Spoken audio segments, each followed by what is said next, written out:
You guys have any questions? I know you never have questions. I know. Do you mind, this morning you had Cuba just spent a lot of time with your national security team at the White House. Are there any updates on Ukraine, Mr. President? No updates, except that there's been no change in the posture of the Russian forces. There have, and now they're, as you know, they're along the entire Belarus border.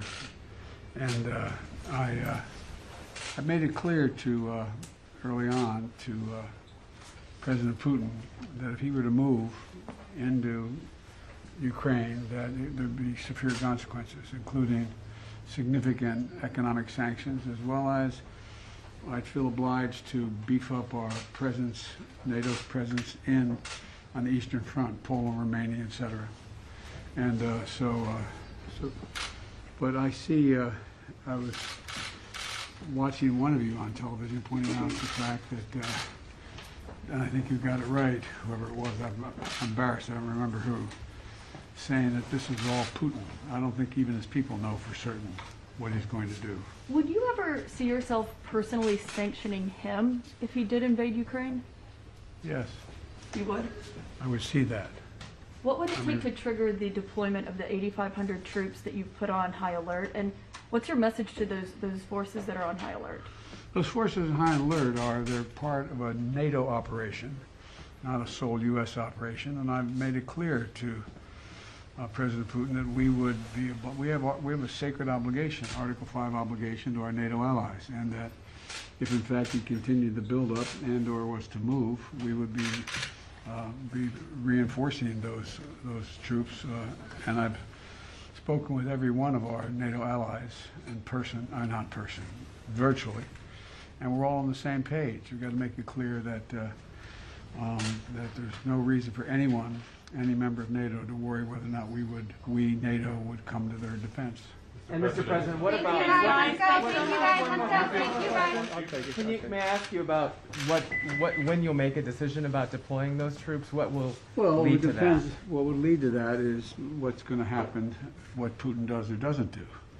And I may be moving some of those troops in the nearer term, just because it takes time.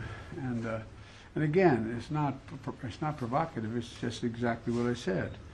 Is that as long as we have to reassure, if you notice, you don't see a lot of concern in terms of their security and of our NATO allies in Western Europe, but in Eastern Europe, there's reason for concern. They're along the Russian border, they're the Belarus border, so everyone from Poland on has reason to be concerned about what would happen and what spillover effects could occur. We have no intention of putting American forces, our NATO forces, in Ukraine. But as I said, there are going to be serious economic consequences if he moves. Can you tell me whether you think, sir, that the risk of an invasion is increasing or decreasing or steady just as it has been these recent days? You know, I'll be completely honest with you.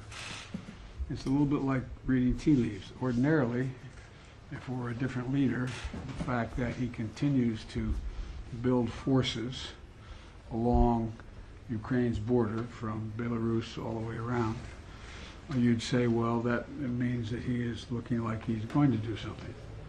But then you look at what his past behavior is and what everyone is saying, and his team, as well as everyone else, as to what is likely to happen. It all comes down to his decision. Look, let me conclude by saying there will be enormous consequences if he were to go in and invade, as he could, the entire country, or a lot less than that as well, for Russia, not only in terms of economic consequences and political consequences, but it'll be enormous consequences worldwide. This would be the largest, if he were to move in with all those forces, it would be the largest invasion since World War II. It would change the world. Thank you guys. Thanks guys. Let's go. Thank you guys. Let's go. Thank you guys. You guys, come on. Let's go. Thank you. There is not going to be any American forces moving into Ukraine. When we were in Geneva of a stable, predictable relationship with Russia, is that something that's still possible given how aggressive he's been and what his as they say. All right, thanks, guys. Thank you guys. Let's go.